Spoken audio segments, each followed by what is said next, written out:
होली की आत्मा। बचपन से शहर में रहने वाला मनोज इस साल होली की छुट्टियों में अपने गांव दुर्गापुर वापस आता है, जहां उसे देख पूरा गांव खुशी से झूम उठता है। जब गया था तब इतना सा था और अब देखो कितना बड़ा हो गया है। हाँ सरपंच जी, जब मैं गया था तब आप भी बहुत जवान थे और अब देखो कितने बूढ़े हो गए हैं आप। चलो चलो बढ़िया है। बच्चा घर वापस आ गया। इसी खुशी में आज रात पार्टी होगी। क्या बात है, गांव में भी पार्टियां होने लगी। वैसे अगर पार्टी की बात है तो आज क्यों सीधा होली पार्टी करते हैं। होली पार्टी की बात सुन चहल पहल में अचानक सन्नाटा छा जाता है, जिसे देख मनोज को कुछ अजीब लगता है, लेकिन तभी सरपंच बात पलट देता है। अब बहुत देर हो गई, चलो सब अपने घर चलो, पार्टी के बारे में कल सोचेंगे। मनोज भी मम्मी पापा के साथ घर आ जाता है, पर होली पार्टी और उस पर पूरे गांव की खामोशी वाली बात अभी तक उसके जहन से निकलती नहीं।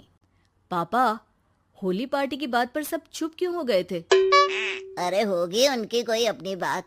मुझे गांव की पंचायत ही थोड़ी पता है। थक गया हूँ, चलो सो जाते हैं, कल बात करते हैं।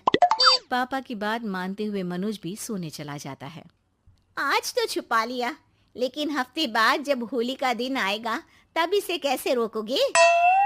अगली सुबह सूरज के साथ ही मनोज भी गांव घूमने निकल जाता है, जिस पर रास्ते में उसे अपनी ही उम्र के कुछ लड़के भी मिलते हैं, जिनसे दोस्ती कर अब वो उनके साथ घूमने लगता है। इसी तरह कुछ दिन बीत जाते हैं और होली नजदीक आने लगती है। दोस्तों, होली में 4 दिन ही बचे हैं, पर गांव में उसकी कोई तैयारियां क्यों नहीं दिख रही? क्योंकि यहाँ होली नहीं मनाई जाती। अरे पर ऐसा क्यों? वो राजा भूषण। अरे तुम 4 दिन के लिए आए हो, क्या इतना सोच रहे हो? चलो कुछ खाने चलते हैं। इसी के साथ एक बार फिर होली की बात को टलते हुए देख मनोज को शक होने लगता है। वो घर पहुंचते ही इंटरनेट पर अपने गांव और राजा भूषण के बारे में जानकारी निकालने लगता है। क्या? मुझे आज तक ये नहीं पता था। ऐसा कैसे? किसी ने मुझे कुछ बताया क्यों नहीं?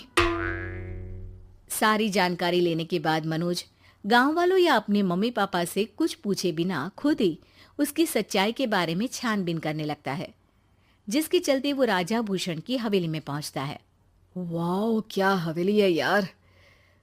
पर क्या यहाँ सच में कोई भूत है? हेलो भूत जी, कोई है क्या? हम इस साल गांव में होली सेलिब्रेट कर रहे हैं, क्या आप उस पर थोड़ा इंटरव्यू देंगे? मनोज के ऐसा बोलते ही गांव में तूफान उठ जाता है और हवेली में रखी सारी चीजें हिलने लगती है। एक अदृश्य शक्ति मनोज को धक्का देकर हवेली से बाहर निकाल दरवाजा बंद कर लेती है। ये सब देख मनोज हैरान रह जाता है। क्या अभी मुझे हवा ने धक्का देकर बाहर निकाल दिया? मेरे होते हुए इस गांव में कभी होली नहीं मन सकती, इसलिए दोबारा ऐसी कोशिश भी मत करना, अंजाम बुरा होगा। आवाज सुन मनोज हैरानी से इधर उधर देखने लगता है, पर उसे कोई दिखाई नहीं देता। वो गांव वापस आ जाता है, जहां तूफान की वजह से सब कुछ तहस महस हो चुका होता है। आखिर ये तूफान आया कैसे? ना ऐसा कोई मौसम था और ना ही हमने होली का त्योहार मनाने की बात की थी। सरपंच की बात पर कोई रिएक्शन दिए बिना मनोज चुपचाप अपने घर चला जाता है। इस तरह देखते ही देखते होली का दिन भी आ जाता है और मनोज रंग लेकर गांव में निकल जाता है, लेकिन गांव पूरी तरह खाली होता है। अरे त्योहार का दिन है, धूमधाम की जगह मातम क्यों मनाया हुआ है? मनोज की आवाज सुन सब अपने घर की खिड़कियां खोल के घर के अंदर से ही उसे वापस जाने के लिए कहने लगते हैं, पर वो किसी की नहीं सुनता। तुझे पहले भी समझाया था, अगर होली खेलने की कोशिश भी की तो अच्छा नहीं होगा। अरे बात मान लो बेटा, तुम्हें सच नहीं पता। मुझे सब पता है। सालों पहले इस राजा ने एक अंधविश्वास फैलाया और आप लोग आज तक उसे मानते आ रहे हो।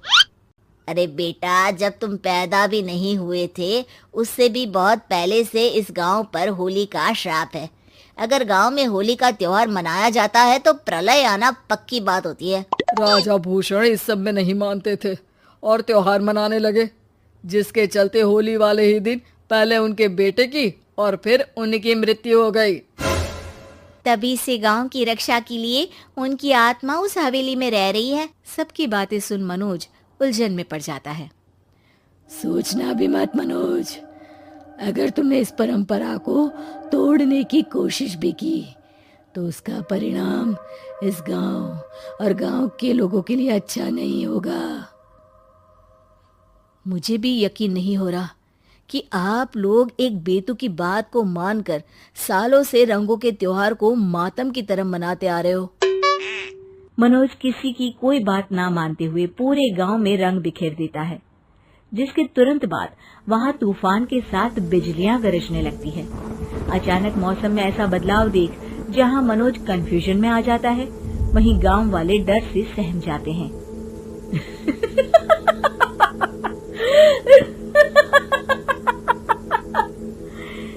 इस लड़के ने हमारे जैसे सिर्फ अपने स्वार्थ के लिए नहीं बल्कि पूरे गांव की खुशियों के लिए यहाँ होली मनाई है, जिस वजह से अब इस गांव पर होली का श्राप टूटता है। ऐसा बोलकर राजा का भूत वहां से गायब हो जाता है, जिसके बाद गांव के लोग धूमधाम से होली मनाते हैं।